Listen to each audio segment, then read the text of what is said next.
ছোট্ট তরুণী গিয়ে মাকে ডেকে বলেছিল, মা আরে আমি যুদ্ধে যাওয়ার অনুমতি দাও। মা বললেন, না বাবা, আমি তোকে যুদ্ধে যেতে দেব না, কেননা 10টা নয় 5টা নয়, তুই আমার একটা মাত্র সন্তান, মা বলা ধন বুকের মানে, আমি তোকে যুদ্ধে যেতে দেব। মা তুমি ভয় পেও না, আমায় যুদ্ধে যাওয়ার অনুমতি দাও, দেখবে যুদ্ধে জয়ী হয়ে রামচন্দ্রকে পরাজিত করে আমি তোমার কোলে এসে আবার মা বলে ডাকব।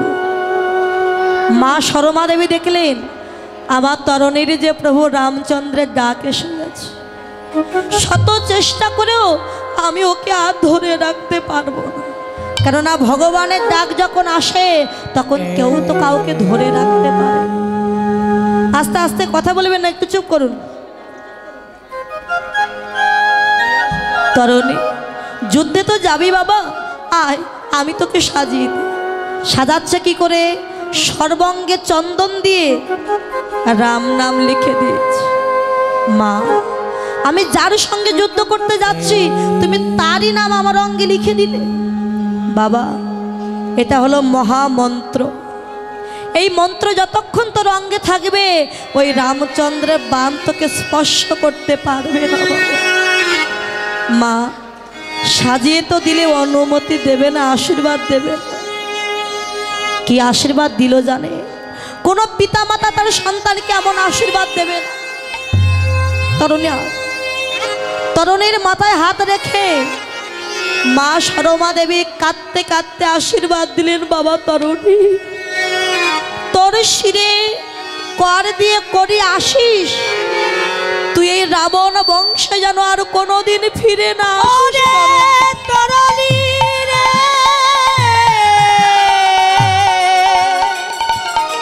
আরে না ফিরে আসি তরুণী রে। প্রভু রামের চরণে তোর যেন আশ্রয় হয়। বাবা তুই তো চলে যাচ্ছিস প্রভু রামের চরণে, আর যদি ফিরে না আসিস যাওয়ার আগে একবার শেষবারের মতো তুই আমায় মামা বলে ডাক রে বাবা। তুই একবার মামা বলে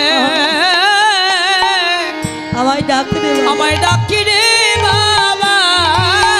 ওরে আমি যে মা ডাক শোনার বড় কাঙালিনী, একবার মামা বলে ডাক রে বাবা।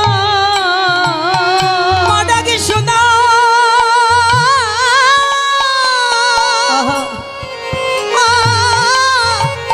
বড় কাঙালিনী রে, একবার মা মা বলে আমায় ডাকি না বাবা।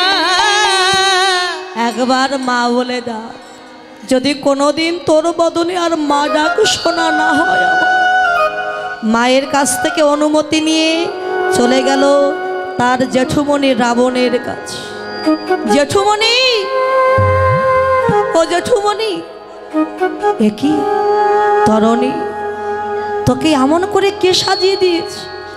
জেঠুমণি আমার মা আমায় সাজিয়ে দিয়েছে। রাবণ কেঁদে বললেন, তরুণী আমার রাক্ষস বংশে এখনো একজন রাম ভক্ত আছে, আমি যদি তোর মায়ের ভাসুর না হতাম, বড় না হতাম, তোর মায়ের চরণ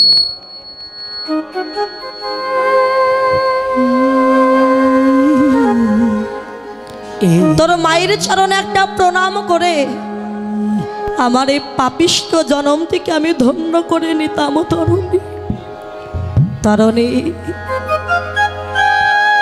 তরুণী রে,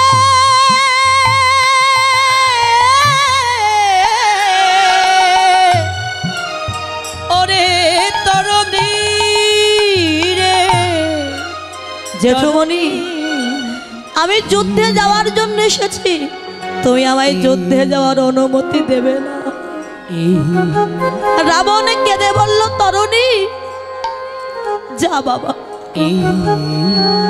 আমার রাক্ষস কুল তো সবাই প্রভু রামের চরণ পেল, আশীর্বাদ করি তুইও যেন রামের চরণে আশ্রয় পাস বাবা। রামচন্দ্র যেন তোকে কৃপা করে। যা বাবা, আশীর্বাদ দিলে তরণী চলে গেছে যুদ্ধক্ষেত্রে, যুদ্ধের ময়দান। যুদ্ধক্ষেত্রে দাঁড়িয়ে দেখছে কেউ কোথাও না। ভগবানকে না ডাকলে কি ভগবান আসে? যুদ্ধক্ষেত্রে দাঁড়িয়ে বললেন, কোথায় রামচন্দ্র? বাহিরে এসো, আমি তোমায় যুদ্ধের অনুমতি, আমি তোমায় আহ্বান করলাম, বাহিরে এসো। রামচন্দ্র, বিভীষণ, লক্ষ্মণ বাহিরে এসে দাঁড়িয়ে। রামচন্দ্র বললেন, বিভীষণ কে ওই পুত্র, তুমি ওকে চেনো? বিভীষণ দেখছে আজকে যদি আমার পুত্রের পরিচয় আমি প্রভুকে দেই, প্রভু তো আমার সন্তানকে উদ্ধার করবে না, আমার সন্তান যে প্রভুর চরণ পাবে না। নিজের সন্তানকে প্রভুর চরণ লাভ করিয়ে দেওয়ার জন্য কি বললেন জানেন? প্রভু আমি ওই বালককে চিনি, হয়তো রাবণ বংশে কোনো বংশধর হবে।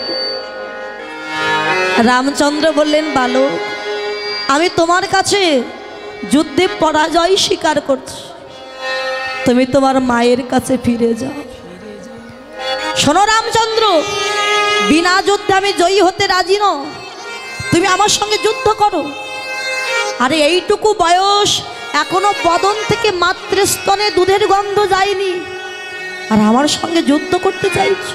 শোনো বালক, তুমি তোমার মাকে সন্তান হারা করো না। আমি তো বলছি আমি তোমার কাছে পরাজয় স্বীকার করছি, তুমি তোমার মায়ের কোলে ফিরে যাও।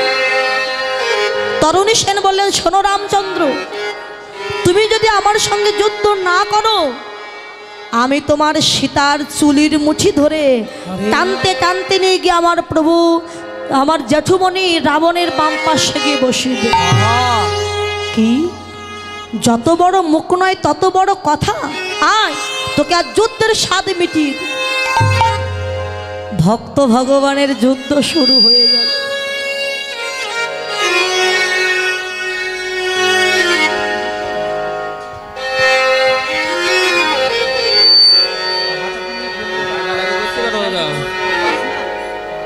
যখন ভক্ত ভগবানের যুদ্ধ শুরু হয়ে গেছে, তরুণী সেন যখন প্রথম বাণ নিক্ষেপ করেছে, সেই বাণ ফুলের মালা হয়ে আমার প্রভুর চরণে গিয়ে পড়ে। আর রামচন্দ্র যখন প্রথম বাণ নিক্ষেপ করেছে, সেই বাণ ফুলের মালা হয়ে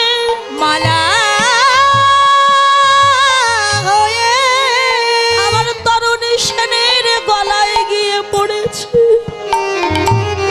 এমনি ভাবে কেউ কাউকে পরাজিত করতে পারছে না। বিভীষণ দেখছে আমার সন্তানের মৃত্যুবাণ যদি প্রভুর হাতে তুলে না দেই, প্রভু তো আমার সন্তানকে উদ্ধার করতে পারবে না।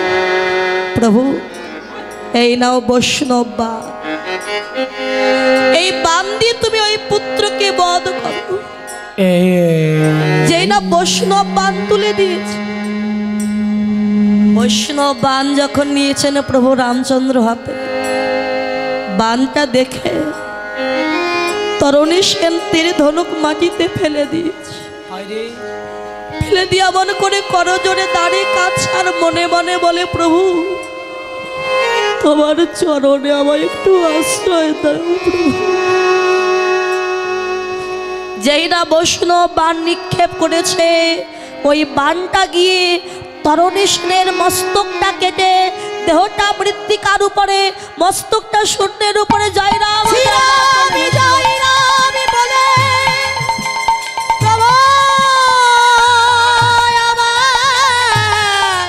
কৃপা করো। যখন দেহটা মৃত্তিকার উপরে পড়েছে, কোন পিতার সম্মুখে যদি সন্তানের মৃত্যু হয়, কোন পিতা মাতা স্থির থাকতে পারে না। ছুটে গিয়ে আসতে ছুটে গিয়ে তরণী সেনের মৃত দেহটা বুকে জড়িয়ে ধরেছি। তরণী, তুই আমায় ক্ষমা করে দে। আজ পিতা হয়ে তোর মৃত্যুবান আমি প্রভুর হাতে তুলে দিব। রামচন্দ্র দেখছেন বিভীষণ কাজ। বিভীষণ, আমি তো একে একে রাক্ষস কুলের সবাইকে উদ্ধার করলাম, কোনোদিন তো তোমার চোখে আমি এক ফোঁটা জল দেখি। আজকে তুমি কাঁদছো, সত্যি করে বলো, কে কে ওই বলো, কি তার আসল পরিচয়? প্রভু শুনবে, তুমি শুনবে ওকে। ও যে আর কেহ নয়, এই অধমের একমাত্র বাবা বলাধর, বুকের মানিক তরণী। সে যে আমার বাবা বলাধর, একমাত্র বুকের মানিক, সে যে আমার তরণী। কি করেছে বিভীষণ? নিজের পুত্রের মৃত্যুবান তুমি আমার হাতে তুলে দি। প্রভু, আমার পুত্রের মৃত্যুবান তোমার হাতে যদি তুলে না দিতাম, আমার সন্তান যে তোমার চরণ পেত না। আমি আমার সন্তানের জন্য কাঁদছি, যে ভগবানের চরণ পেল তার জন্য কাঁদবো কেন? কাঁদছি কেন জানো? তুমি তো একে একে সবাইকে উদ্ধার করবে, কিন্তু বলো বলো দয়াময়, এই জগতে আমার গতি কি বা হবে? বলো বলো বলো আমার গতি,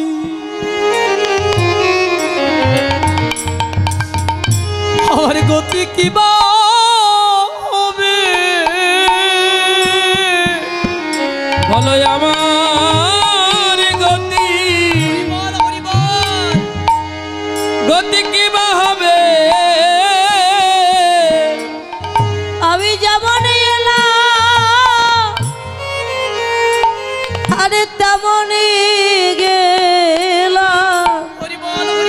বলো বলো আমার গতি কি বা হবে? আমি যেমন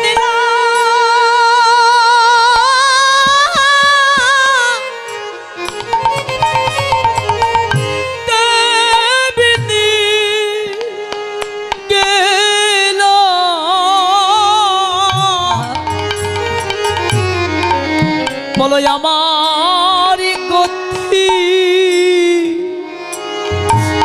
কি বা হবে? ভাবে যেমন এলাম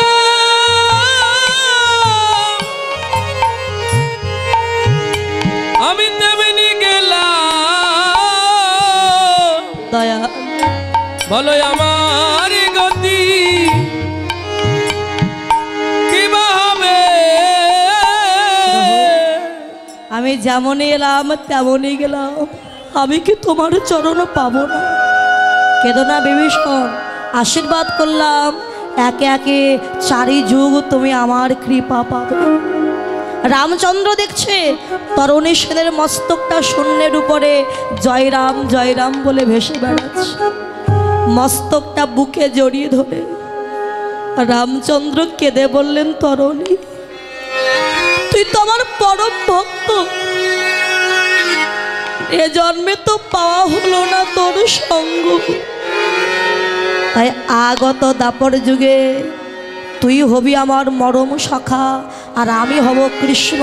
তুই যাওয়ার বেলায় যে সুবল বলে যাচ্ছিস, আশীর্বাদ করলাম, দাপর যুগে মরম সখা হবি, তোর নাম হবে সুবল।